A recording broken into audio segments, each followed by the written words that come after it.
All gas, no brake.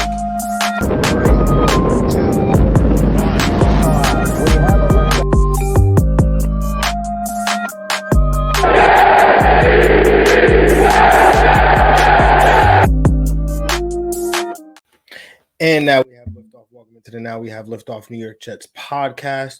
I'm your host, John June, and it is a solo pod tonight. Don't worry though, your boys are professional, can handle this. But Jet fans, we're coming off of a very sad loss. I don't want to say sad. Sad is such a wrong word. It just implies so many things, but it was just demoralizing. Let's go with that one. Demoralizing loss as the New York Jets, our New York Jets, lost to the New England Patriots, a score of 25-6. And this game had a 6-point spread. Frank and I both picked the Jets to cover this spread. They definitely did not do that. So we were 100% anticipating a much closer game than we got here. Frank and I actually attended this game. So if you were there watching, I feel bad for you. But don't worry, we were experiencing it with you. Yeah, man, this is just talk about a bad game. I mean, the Jets had more first downs than the Patriots. They had more rush attempts for more rushing yards than the Patriots. They had more total yards than the Patriots. They converted more of their third downs than the Patriots did. And they won the time of possession. But they lost the game 25-6. And a lot of people will point to the trigger man, Zach Wilson, and rightfully so. Hopefully this will go down as his worst game, the worst game of his career. Hopefully, 4 interceptions, 3 of which came in the first half. 19 of 33, 210 yards, 0 touchdowns, 4 interceptions. Did add 19 rushing yards on the ground on 3 attempts, but overall, just not a good game for him. Some of the interceptions, the first one was just ill-advised. Correydavis had surrounded by 3 defenders, not very much reason to throw that ball. He actually has, if you look at the tape, he's actually got Elijahmoore in the second window behind Correydavis. Again, the Patriots were coming to play, so you got to give that to them. But at the same time, Zach Wilson just was not great with the ball in his hands, just making those decisions in this game. I mean, the second interception, that's got to go on Correydavis. I mean, you could nitpick there and say, you have Elijahmoore in the flat, go ahead and take the free yards. But Correydavis, you're a professional wide receiver, you're getting paid more than $10 million a year. You can't have a ball go through your hands. Like, you have to catch that ball. The third one was that was just bad. It was just really bad. The Jets were driving. I think it was 10-3 or 13-3. No, it was 10-3 at that point. They're driving, looking to get some points, and he throws an interception. So that one was terrible. And then the fourth one, I'm going to chalk that up. I don't know anything about what the play call was or who was supposed to do what on that play, but that one just seemed like a miscommunication. You've got Correydavis and Elijahmoore both in the same spot. You got 4 defenders over there. It almost looked like Devin McCourty was fielding a punt. The way that he caught it and was able to return the interception. So all 4 of those interceptions definitely have their stories, but all in all, just not a great game from Zach Wilson, who was shaky in the first half of last week against the Carolina Panthers, but settled down in the second half, played much better. And so you hoped that he could build off of this game, but that just didn't happen. And the offensive line played much better in the first half of this game. They did let some pressure in the second half, but some of that's got to be on Zach Wilson too, because there were definitely times he's just holding the ball for way too long. You've got to hurry up and get it out there, or you've got to, I would like to see him use his legs more. That was something he did a little bit, but this against the Patriots, you're not going to force the ball down the field. They were dropping 7 to 8 a lot of times and letting Zach Wilson just sit back and try to beat the coverage. And they were flooding the field with a lot of defensive players, and Zach Wilson was definitely struggling with that. And so again, I'd like to see him use his legs more in situations like that. But um, the run game was going, which that got going, which was a good thing. Both the offensive line and the running backs looked better. We saw Michael Carter more involved, which I thought was good. He had 11 carries to Ty Johnson's 12 to Tevin Coleman's 5. So we thought that this could be frustrating and it would linger throughout the year, but seems that these guys are getting their playing time sooner rather than later. Michael Carter having almost 90 yards from scrimmage, had 88 yards from scrimmage. So this was a very good outing for Michael Carter. I would hope to see him involved more on the offensive side of the ball. Elijah Moore had himself a pretty good game. It was decent, I would say. Four of 8 targets, 47 receiving yards, had a 27-yard reception that should have been more. Zach Wilson just doesn't lead him so far to the sideline. So definitely this was encouraging what we saw from Elijah Moore. You could actually, I went back and watched the TV copy. You could actually you could get a feel for Elijah Moore's confidence building as that game was going on. Seeing 8 targets, catching 4 passes, you could definitely see the confidence building. So I think, more games like this are coming for Elijah Moore. Better games are coming for Elijah Moore. Correydavis, was talked about all week. DJ Bieniemy had wrote about it. Anyone who covers or knows anything about the Patriots, they're going to try to take away your best option, and Correydavis is currently the best option for the Jets. So he was targeted 5 times, only caught two catches for 8 yards. So definitely not the performance you want to see from him.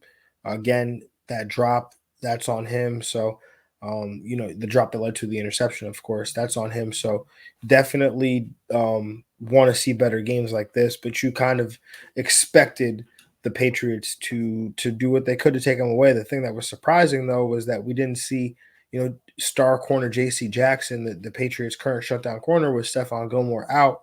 He is their Patriots' best corner. We didn't see him travel with either Correydavis or even, the Patriots like to take their number one corner, put him on a number 2 receiver. So you didn't even see that with Elijah Moore. Braxton Berrios led the team in targets, catches, and receiving yards. 11 targets, 7 catches, 73 yards receiving. So, that you could see that through 2 weeks now. If it's not Correydavis, it's going to be Braxton Berrios there for Zach Wilson. He's had an affinity for Braxton Berrios. And I would imagine that Jamison Crowder, who was out this previous game, was out the last 2 games, rather, COVID with the first game and then a groin injury in the second game.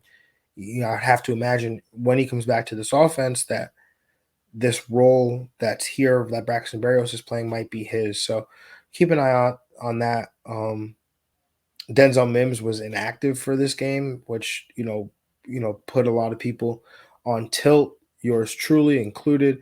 But after the game, robertsalah said that 5th receiver has really got to play special teams, and Keelan Cole apparently plays a little bit of special teams. He can be a return man for you. And then Braxton Berrios, he is the return man, and then Jeff Smith, who robertsalah called the team's best gunner, plays on special teams, and Denzelmims doesn't bring much value there. So that's the story on the offensive side of the ball. Let's talk about the defense, and the defense played really well. Throughout the entire game, and this is one of the things that I like about a Salah-led team is that they played hard throughout the entire game, especially on the defensive side of the ball. CJ Mosley was just flying around with like his hair was on fire. Had 10 tackles according to Pro Football Reference, 7 solos. He was just all over the field, making his impact felt. Basically almost every snap it seemed. Just even with the pre-snap communication, getting everybody lined up, you could obviously tell how big of a role he has in this defense and how much better this defense plays when he's on the field. So hopefully he can continue to stay healthy. I thought the corners continued to play well. Bryce Hall, brandonechols, who did suffer an injury but ended up coming back into the game. Javelin Guidry, Michael Carter the second, who we talked about having a role leading up to this game. Stayed at his nickel spot. Adrian Colbert took over the starting safety, but Michael Carter continues to stand out to me. I mean, through 2 weeks, this is his second NFL game. He was a fifth round pick, or he was a sixth round pick. I don't remember with all these corners. I think he was a fifth round pick, but either way, Michael Carter the second has continued to make plays. Had 8 tackles in this game. He's just anything that seems to be in that short, flat to curl to flat range. Michael Carter seems to be all over that. So he's shown up a few times here, and then Bryce Hall, just continuing to be that steady number one outside corner, and then Marcus May making his impact felt as well. Also had a sack, and he had a sack in this game, which knocked the Patriots out of field goal range on their first drive actually. So the defense played really well. JFM, huge fan of on this show. John Franklin Myers, also, had a sack in this game. That's two games in a row with a sack there for JFM. Sheldon Rankins also had a sack.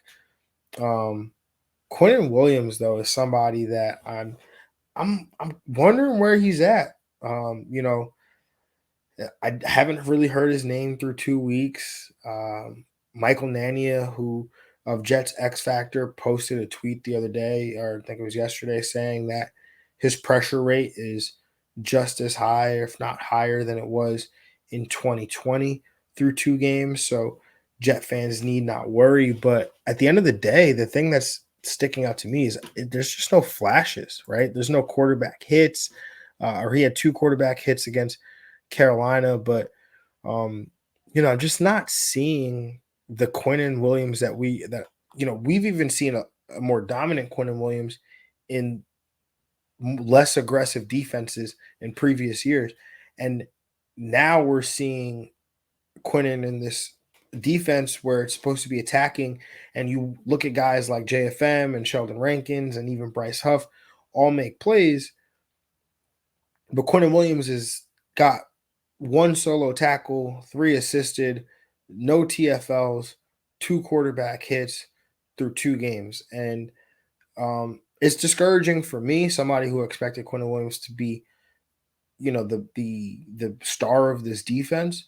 So hopefully he can pick it up as this season progresses. I mean, he is coming off the foot injury. So, you definitely are mindful of that and how that could probably have an impact on him as the season gets ramped up. And so maybe he needs more time to get back into football shape. He's only played 61% of the defensive snaps in week 1, ramped up to 67% of the snaps in week 2. So maybe we got to get him on the field more, and then maybe we'll start to see that Quinn that we're used to seeing. But again, the defense played great. I mean, that's 2 weeks now. I mean, they played really well in the second half of week 1, shutting down the Carolina Panthers in that second half. Then they come out this week and they really gave it to the Patriots. I mean, Zach Wilson threw 3 interceptions at halftime, and it was still a 13-3 game. I mean, it was 10-3 at one point up until like 13 seconds left. And that was after a Zach Wilson and the third Zach Wilson interception. And so, this was very much a ball game. Even in the second half, you were telling yourself, hey, the Jets, if they can just get something going together offensively, they can probably find a way to sneak this one out or at least make it close. Again, defense has been balling, and I think that's the expectation that you probably had about this defense, is that they play hard and they play well, especially when you have Salah and Jeff Ulbrich in the building. But not expecting them to be, this good through 2 weeks. I mean, they've yet to force a turnover, although it would be nice to have seen that turnover on Sunday that ended up not being a turnover, actually be a turnover, forward progress. Anyway, just wanting to continue to see that side of the ball continue to get better, continue to grow, continue to learn. And that stands for this whole team. And that's honestly a point that something that I've had to something that's actually really gotten on my nerves. And I'm gonna just say it. We needed to be humbled. Jets Nation needed a humbling. And again, it wasn't a great game, but people were going into last week thinking we were going to win against Carolina. And again, not completely far-fetched, but in my opinion, it was unlikely. Then some people thought that we were going to win on Sunday. They start telling themselves a story. It's a home game. We're going against the Patriots. They don't have Tom Brady. They play with a rookie quarterback. Yada, yada, yada. Did you see how they played against the Dolphins? Yada, yada, yada. Did you see how the Jets played in the second half against Carolina? Yada, yada, yada. We weren't going to beat the Patriots. I mean, again, was it completely far-fetched? No. But again, unlikely. So there are people out there that expected, there's Jet fans out there that expected the New York Jets to be 2-0 through 2 weeks. And those are probably the same people that are freaking out right now. And those are probably the same people that are saying, we should have kept Sam Darnold. We were not going to be 2-0 at this point, right? This is the youngest team in the league. It's going to take time. 25.6 is the average age.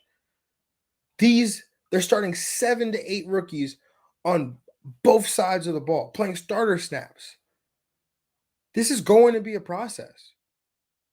It always was, right? We did the schedule breakdown, Frank and I, at the beginning of the season, before the season even started. 6 to 7 wins. That's what we had. And that's still on the table because I didn't pick them to win either one of these games. Honestly, you're probably not going to see this team really start. Again, you'll start seeing them take off. And I said that they would start taking off because this is a young team. They're still learning. Some guys are playing in the NFL for the first time. Zach Wilson is seeing NFL caliber players on the other side of the ball for the first time. So be patient. It's going to take some time. It's going to. This is not going to happen overnight. What you should be rooting for, yes, we should all root for the Jets to win. And I 100%, I root for that every week. But what you should expect to see is expect a team that's going to go out there, that's going to play hard, and it's going to be competitive. I'm not saying to expect what happened on Sunday. That's not the standard. That should not be what we've been through that crap so much enough as Jet fans. We don't need to sit around for that crap, right? And that part I'm with you. But understanding that, hey, this is going to be a process. There's going to be bumps in the road, right? We can't get too high and too low. Or I did that the opposite, but too high and too low, right? Like we can't do that to ourselves. Just sit back, watch the games, have fun, realize that there's a real coaching staff here, that players are going to get better, right? Because that's one thing that we didn't have. We didn't have the Jets actually having a coaching staff that was developing players. And I think you have that now. I mean, just look at these young guys playing, right? Michael Carter, Zach Wilson, Elijah Moore, Elijah Vera Tucker, Michael Carter. These guys are going to get better, and the learning curve for them is so, or the progression rate for these guys could be so high because they're so young, because they have so much to learn, right? Like look at a guy like Brandonechols, 6th-round pick, and look at how much better he's gotten just through being in an NFL program for 3 months, right? Look at a guy like Michael Carter, how much, like we were just talking about 3 weeks ago, how Michael Carter wasn't seeing things, how Michael Carter was not ready for a significant role in this offense. That was just 3 weeks ago. So just be patient. Understand that it's going to be a process. Have fun with it. Root for your team. And just hope that they continue to get better. And that whatever draft picks we accumulate, but between now and April, those are just more players that are going to help this team continue to get better. And it's just more flexibility to continue to help this roster get better. So that's my whole spiel on the game and the outcome of it. Let's move on to next week's game, right? And so if you're watching on YouTube, just obviously we appreciate you. Make sure you're hitting subscribe. You could obviously see the DraftKings logo in the corner. You know, if you've been listening, you've been watching for some time now. We've been recently added to the Pigskin Podcast Network, TPPN. So DraftKings is a sponsor of ours. So make sure you are signing up for DraftKings using the promo code TPPN. So you can see that scrolling across the ticker if you're watching on YouTube, if you're listening to podcast platform and Spotify, whether it's Spotify, Apple Podcasts, however it is you're listening. Again, just make sure you subscribe and make sure you sign up for DraftKings. Use that promo code TPPN. And let's cover some news and some injuries. Really just, news-related injuries or injury-related news, rather. But Mekhi Becton, who suffered that dislocated knee in last week's loss to the Carolina Panthers, he announced on his personal Twitter account that he underwent surgery. And so obviously we know the timeline on that, somewhere between 4 to 8 weeks. I'd expect the team to take it to exercise caution here with Mekhi. He is their franchise left tackle. He's already been dealing with injuries through 2 years. I don't want to rush this guy back to have him, potentially re-injure himself or something along those lines. Just let him take as much time as he needs to get back here. And in terms of, we talked about Jamison Crowder missing the game. So, he's questionable for this upcoming game against the Denver Broncos here. This is a 41-point total according to DraftKings, 10.5-point under. The New York Jets are 10.5-point underdogs to the Denver Broncos here on the road, 4:05 p.m. Eastern time. In terms of this game here, I mean, look, this is going to be another tough game. I mean, the Broncos are 2-0. Teddy Bridgewater's playing really good football right now. Their defense, led by Vic Fangio, who is a mastermind defensive play caller in the NFL. He was with the 49ers when they had Patrick Willis and Navarro Bowman. He was also in Chicago.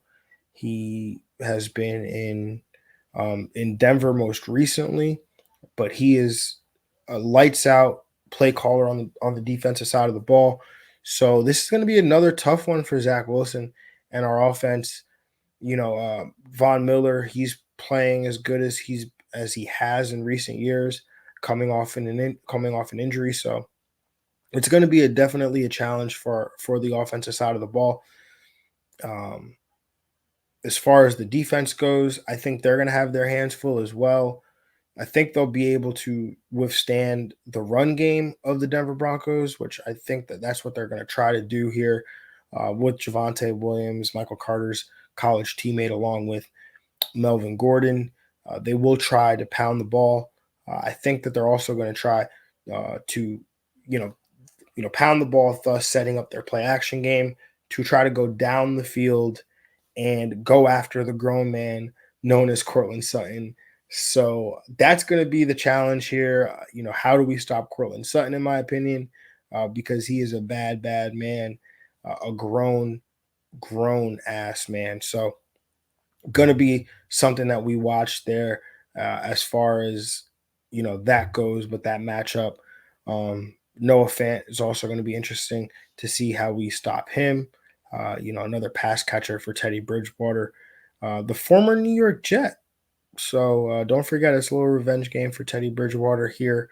So what am I expecting in terms of the game here? I think both these defenses are playing pretty good right now. The Broncos are obviously the better defense, the better team. I think I'm gonna go with the under here on the 41 points. I could see this being like a 17-13. Not 7, we'll probably won't even be that close, to be honest. So make maybe 23-10, 24-10, something along those lines here. But I don't think the Jets cover the 10.5. You've got to travel to the West Coast to face the Denver Broncos. Tough team, tough defense. It will be tough sledding for sure. I think that the offense is not going to be as bad as they were last week. I think, Zach Wilson bounces back here. I just think, again, it's going to be tough to generate much offense and generate many points in this game here. So, going to take the Jets or I'm going to take the Denver Broncos to cover the 10.5 point spread here. Going to take the under on the 41 points. And my lock of the week here, I'm like undefeated right now. I'm just saying, Frank's not here to defend himself, but that's a fact. I'm undefeated in all my picks. Unfortunately, that means the Jets are defeated in all of their games because I haven't picked the Jets yet. But it'll be nice when I do. Trust me, it'll be real nice when I pick the Jets. But my lock of the week here, I'm going to go to an old friend, Sam Darnold, to give me my lock. Carolina over the Houston Texans. Oh, man, this is 2 weeks in a row I'm picking against the Houston Texans here. Don't want to do that trend, but they're playing a rookie quarterback, Davis Mills. Tyrod Taylor's out with the hamstring. Carolina's defense, look, man, the NFL is funny. It's funny, right? Carolina against the Jets week 1, they have an up and down performance. I mean, the first half was they were lights out. The second half, the Jets played much better and were able to generate offense and points, winning the second half of that game. Really, if you think about it, right, 16-3, they outscored the Carolina Panthers in the second half. If you look to this week, Carolina's defense goes and takes on Jameis Winston, shuts him out. They win 17-0. You go the week before, Jameis Winston threw 5 touchdowns on the Green Bay Packers, who then shut down Jared Goff, who went berserk against the San Francisco 49ers in a near comeback win, who then shut down. You see what I'm doing here, right? Shut down Jalen Hurts. So, again, NFL is funny. It's a matchup game. Don't freak out. The sky is not falling. This team will bounce back. 6 or 7 wins. You could put that in the bank. If not, you can come back to me to collect. But barring anything crazy, this team will be okay. We are out of the Adam Gase era. We're out of the era, hopefully out of the era of incompetence. We're lifting off, and everything is going to be okay. The sky is not falling. Even at the end of this week, when the Jets are potentially 0-3, the sky is not falling. Because that's exactly where we expected this young team to be. And with that, we love you. We appreciate you. Thank you for spending this time with me. Hope you enjoyed our first edition of a solo pod. Don't worry, we'll have a few more throughout the year. Won't tell you when, though. Got to come back to check those out. But we appreciate you again. Make sure you're subscribed. Make sure you show us some love. Follow me at JR Football Nerd. Follow the show at liftoff_NYJ. Follow Frank at FrankieBots. 53. No, it's at Frankie Bots with a Z. Sorry, his Instagram is Frankie G53. But you gotta talk to your boy. Got multiple handles. I'm real nice and simple at JR Football Nerd. Peace, y'all.